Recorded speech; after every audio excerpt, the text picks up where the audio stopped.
Diagnosis dalam kasus neurologi. Otak terdiri dari hampir 100 miliar neuron yang mengatur seluruh fungsi tubuh manusia, termasuk kognisi dan perilaku. Kerusakan pada neuron yang disebabkan oleh berbagai lesi dapat menimbulkan manifestasi klinis yang sesuai dengan neuron yang mengalami kerusakan. Karena itu, ada 3 pertanyaan yang menjadi tulang punggung dalam proses diagnosis kasus neurologi. 1. Apakah manifestasi klinis yang terlihat pada pasien? 2. Di manakah lokasi lesi? 3. Apakah etiologi dan patofisiologi yang mendasari kerusakan lesi?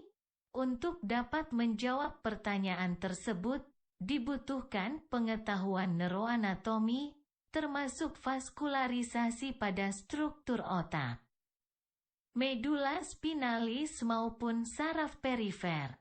Untuk melakukan penangkapan atau topografi lesi yang baik, perlu diketahui tidak ada manifestasinya klinis lain yang menyertainya.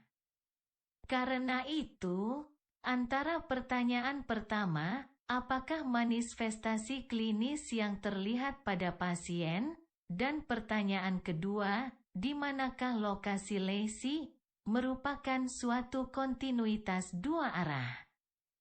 Pertanyaan berikutnya yang penting ditanyakan adalah apakah etiologi dan patofisiologi yang fondasi kerusakan?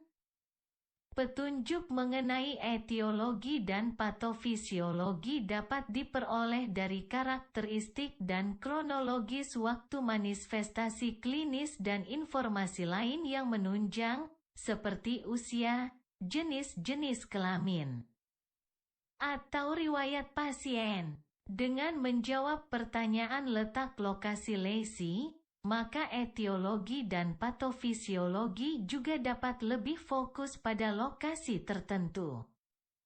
Pertanyaan ketiga tersebut tidak boleh terlewatkan di sepanjang proses diagnosis, mulai dari anamnesis dan pemeriksaan fisik.